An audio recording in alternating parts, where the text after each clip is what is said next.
In this week's Parsha, we're told about a cycle of history that Klal Yisrael, the Jewish nation, will go through.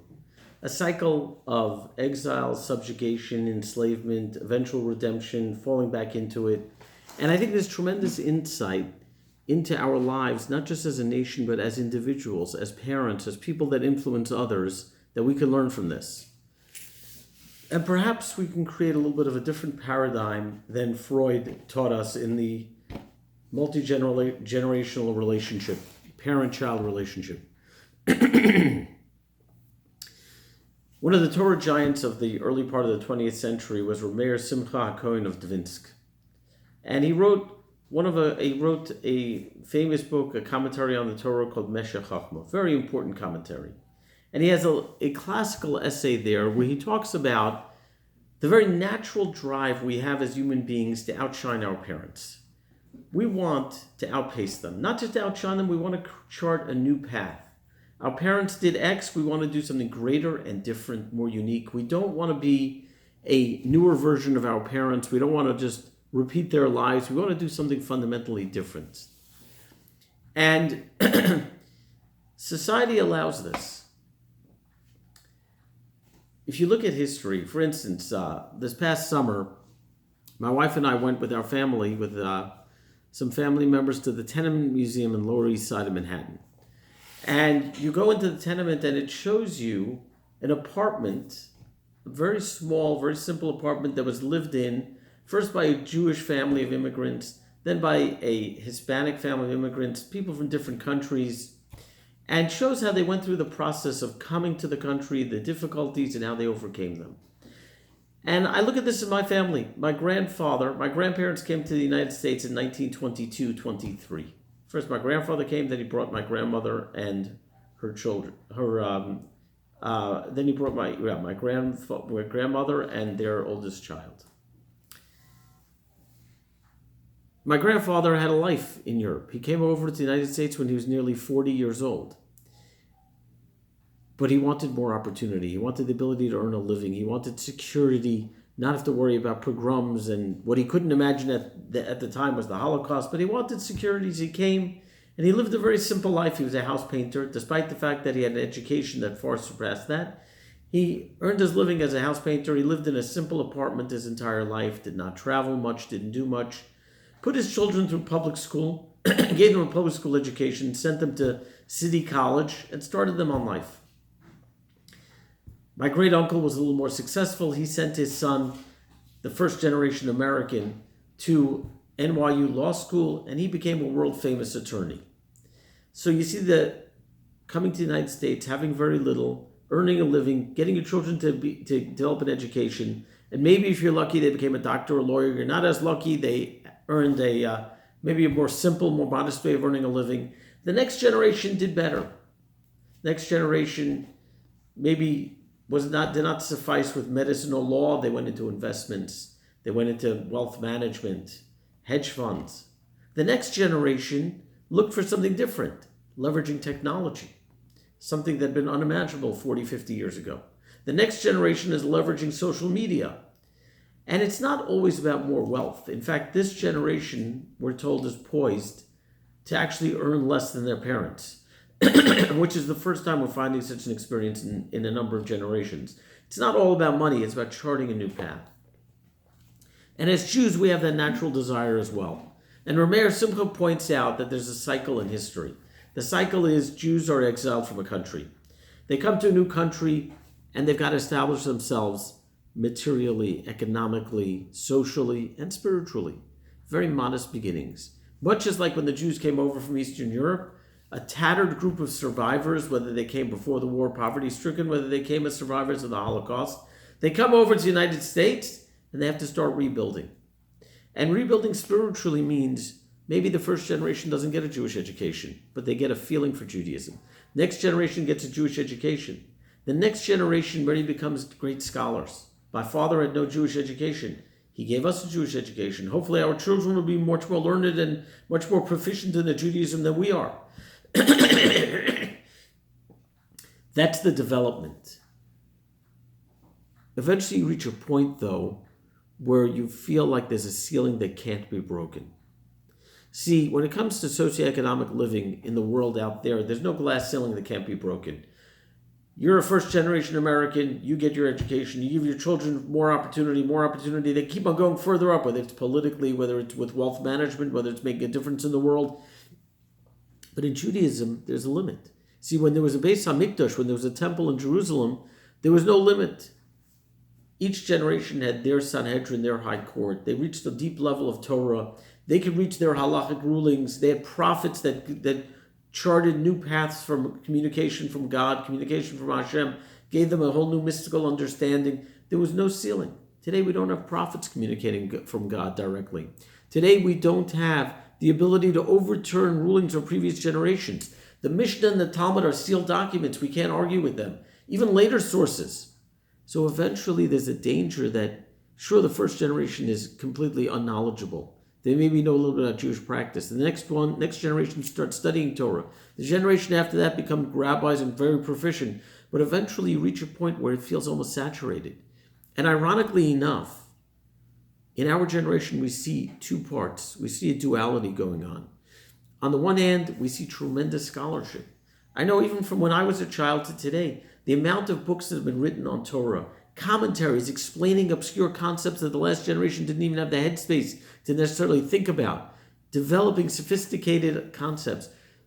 So many people studying certainly in the strong Jewish communities on the East Coast in Israel.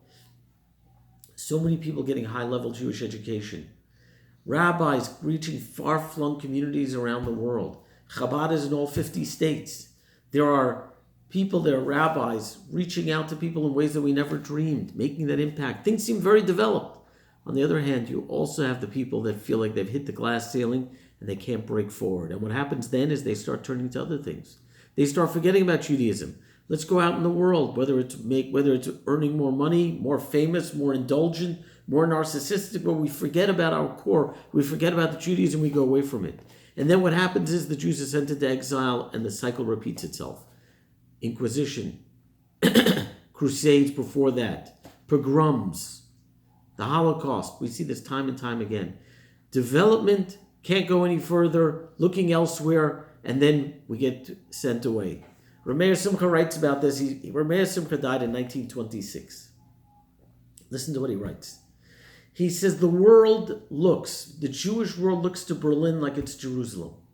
In other words, Berlin was the center of Western civilization in Europe. Psychology, arts, music, medicine. It's all developed, all very sophisticated there. That's the end-all, be-all. The Jews of the shtetl who felt they couldn't do anything more, and then the gates of the shtetl, their limitations were thrown open. And suddenly, they're able to go out there.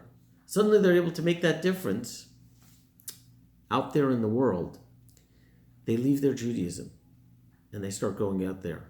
And then, that's the Berlin that Rameir Simcha is referring to. We look at Berlin as Jerusalem. That's the end-all, be-all, and we forget about our Judaism. And Rameir Simcha says a wind is going to come out from Berlin that's going to destroy Eastern European Jewry. And unfortunately, even though he could not have dreamed it at the time, he died 7 years before Hitler took power. That's ultimately what happened.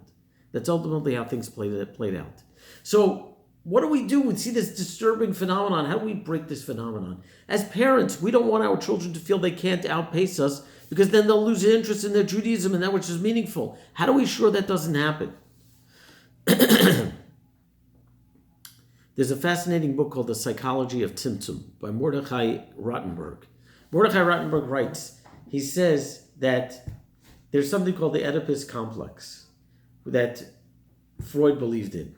And that was based on a mythological story that every boy as he grows up needs to eventually kill off his father and marry his mother. He needs to take over his father's position and assert himself by getting rid of his father. Not literally, but figuratively. And that's how the world goes. Mordechai Rottenberg says we have an answer that shows that we don't need to go that direction. See, very often, when you are very developed, whether it's in your field, whether it's in your personality, whether it's in Torah, whether it's as a Jew, your child looks up and says, I can't outpace you. I can't reach your level of scholarship. I can't reach your level of devotion. I can't reach your level of being a giving person or being a successful person or a wealthy person. I can't do it. So let me look elsewhere. And often they look at places that we don't want them to look at. We want them to stay within the confines of that which is good and meaningful and look there, not look out there. How do we keep them in there? See, Freud believed that you got to kill off your parent. We don't believe that. We see something very different. It says in the books of Kabbalah, the Arizal and Otras Chaim, the great Kabbalists teach us that when Hashem wanted to create the world, all there was God. There was godliness. That was it. Where's there room for a world? So what does God do? In very Kabbalistic jargon that we're not going to delve too deeply in, but the words are, he was mitzamtzim himself. He pulled himself back and he created a halal panoi, this empty space.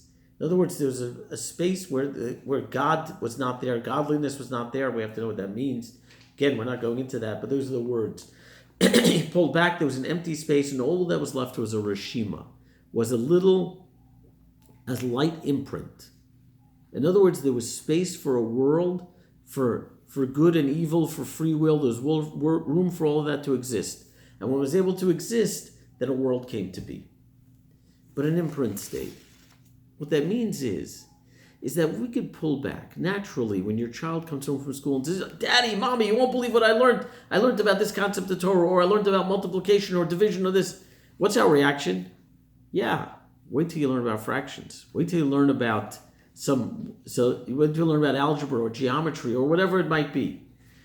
We naturally feel like we need to show that we need more so we can assert respect so they can look to us. We might not even realize we're doing this, but we naturally respond in a way that shows we know that already, and maybe even we know more. Then the child's like, when they're young, they think Daddy's so amazing, Mommy's incredible. They get a little older, they're like, there's no room for me here. No room for me. Forget about this. But if I could pull back, and when my child comes home and says, you won't believe what I learned today. I learned the story about Abraham and Isaac, about Avram and Yitzchak, whatever it might be. And you say, yeah, tell me about it. Wow, that's so interesting. Why did he do that? Well, my teacher explained, wow, that's amazing. Thank you. I never thought of that. That's incredible. We could do this in so many different ways. We don't always have to say, yeah, I was there, and this is how I dealt with it. Listen to me, and this is how we overcome.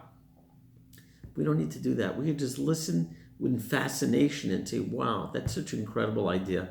Thank you for teaching that to me. And they may say, come on, you knew this story. Yeah, but I never heard that twist on it. Your perspective is unique. You know what I'm doing? I'm creating an empty space where my child can exist. My child can exist, but now the concern many parents have is, well, wait a second. How do I know they're going to make the right decisions? How do I know they're going to stay loyal to my path? I'm teaching them about Torah and then I'm pulling myself back. How do I know they're going to stay loyal to Torah? How do I know they're going to stay connected? How do I know all this? Maybe they'll go off the path. I need to stand there and be the big personality there that directs them, that guides them, that maybe even forces them, that pressures them. That's a mistake. You know why? Because when you pull back the reshima, the imprint is still there. That little impact is still there. In other words, your child knows who you are. And the more you give space for your child, the more your child will respect you. And the more the child will want to be with you. If you have a home that's happy, that's joyous, that's peaceful, that's committed and consistent to what's important, your child picks up on that, and that's where your child wants to be. Don't worry, when your child hits 18 or 20, they're going to leave, like they should. But in their mind, what do they want to create? That's what they want to create. They want to create that which they experience in your house. They want to have a house just like yours. One of the greatest compliments a teacher or one of my children gave me was the teacher said, you might not realize it, but your child talks a lot about you and your home, and your child even wants to be like you. And I was like, wow, that's awesome. I love that. You mean I don't have to say, be like me, don't do that, go this way? I don't have to say any of that. Just pull back. Tzimtzum. That's the message of Tzimtzum. We don't need an Oedipus complex. We don't need to kill off the previous generation. Tzimtzum. Hold back. Leave space for the child to thrive, to develop their own uniqueness, maybe even along your path, hopefully along your path. And don't worry, your imprint's there. You create that empty space that's happy, that's joyous, that's peaceful, that's consistent, that's meaningful. Your child will follow your path. And if we do that, we don't need to continue that path of development, exile. We don't need to go that path. We don't need that. Because right here, there are glass ceilings that could be broken. If I don't leave room for my child, then there's a ceiling above, there's a roof that can't be broken, then the child goes to a different home. But if I don't do that, if I say the ceiling is still here, it's for you to be broken because it's not about me, it's about you. And I'm appreciating your specialness and your brilliance and your sensitivity and your creativity, the child stays right there and breaks through that ceiling right over here. So may we take this message, and we're at a time right now, we're all at home.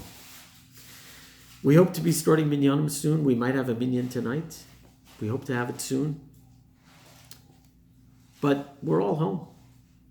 We're all home, and therefore we all get in each other's way, and it can be stressful. And even the people who are laughing about it are not fully laughing about it. Now's a perfect time to hold back and listen in fascination to the insights of your children. Let them talk. Let them teach you. And you know what? So often they teach us things, the things we never considered, we never thought of. And even if it's everything you thought of, just be fascinated, be engaged, be interested. And then the child will want to stay right where they are and grow and develop along the imprint that you left. You don't want them to be mini yous. You don't want them to be a clone of you, but you want them to have your value system. You want them to have your character. You want them to have the goodness that you exude. And they will do that if you're able to pull back. Have a wonderful Shabbos. I hope to see all of you soon. Please come visit. The last couple of weeks on Shabbos afternoon, people have come to visit. We've sat outside. We've studied. We've talked. It's been amazing. Please come visit. We'd love to see you. Stay well. I love each of you, and I hope to see you soon.